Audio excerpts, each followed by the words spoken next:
Hi folks, thank you very much for joining me. I'm just back from Glasgow. Remember the chap to whom I sold my 335 last week, which by the way is now sold on and is now with its new owner. If you're watching, I hope you have many happy hours playing your 335. No, it's okay, it's fine. It's fine. Anyway, I'm just back from Jim's shop in Glasgow, the guitar dealer. It's the Guitar Trading Centre. The Guitar Trade Centre? Anyway, I'll put his details on screen. Anyway, Jim has a Gibson Les Paul in his shop that's particularly special, and at £14,995 is the most expensive guitar in his shop.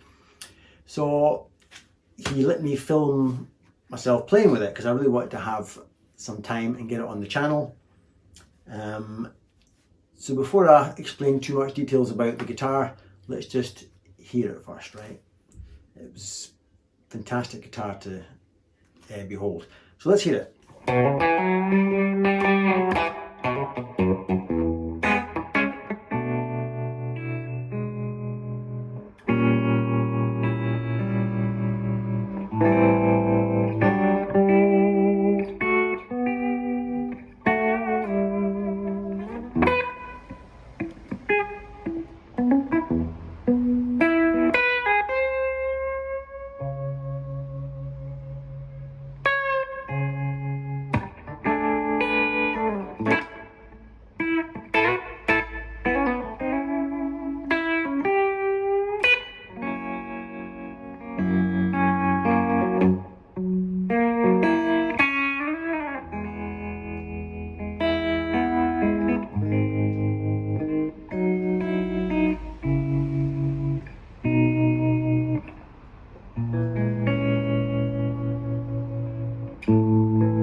Right, so we'll hear more from that guitar in just a minute.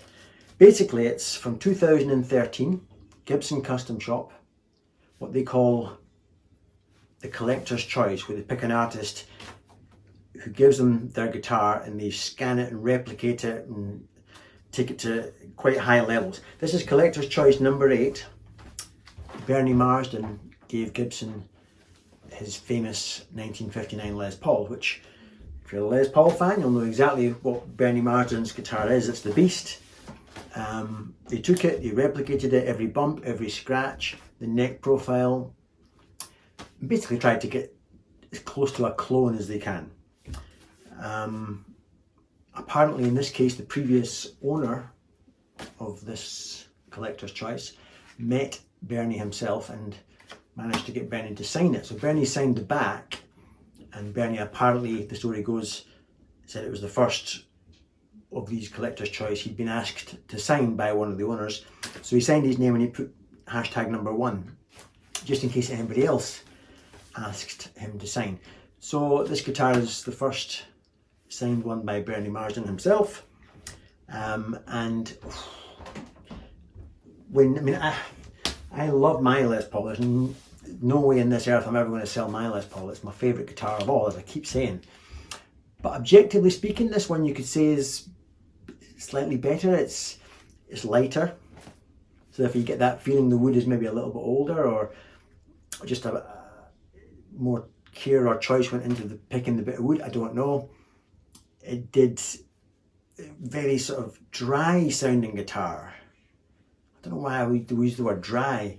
Very woody and dry, and sort of the pots work brilliantly. But mind you, my pots work amazingly too. But you can do that sort of wah-wah, almost Red Buchanan thing with the tone pots. Great guitar.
hear the final bit from this guitar in just a moment, where I really start to crank it up and really go for it, like I feel that guitar deserves to be thrashed. Yeah, so basically I think there was less than 300 made. This was number 8, so very early on in the run.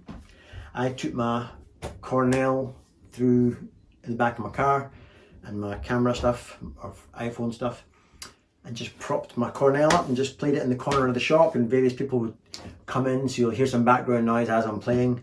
But it was great, absolutely great. 15 grand, I'm not going to be thinking about buying that, but if any of you guys want to drop 15 grand on a guitar, obviously I'll put Jim's details in the comments. If anybody did buy it, they're getting an incredibly good guitar. Obviously the money that's being charged reflects all the scanning and the trying to get the guitar cloned. That's going to cost a lot of time and money. But yeah, regardless of that, it's a great guitar. Obviously extremely expensive, collector's kind of thing. It'd be a bit of a shame if somebody just collects it, but it's a great playing guitar. It sounds awesome. It'd be such a shame if it sat in a bank vault somewhere, or sat in somebody's case and they just never ever played it. Oh yeah, I've got a new pedal to show you. Somebody's starting quite a new business, and they've sent me a pedal. And you're always nervous, thinking, oh, what if it's crap? And it's actually been, you've heard it tonight, or you'll hear it now. It's going to be on this next clip, but I'll do a proper video. My next video will probably be about this pedal, because it's an extremely versatile, great sounding overdrive. Anyway, it's called the Porter Drive, which I'll do a video on. What else? The Epiphone. I'm going to do a video on my Epiphone, because that's getting pimped. More about that on a video coming up soon. No more babbling from me. Let's finish up with me trying to thrash this Collector's Choice number 8. I hope you enjoy it, and I'll see you in the next video. Let's hear this Les Paul for the last time.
Done.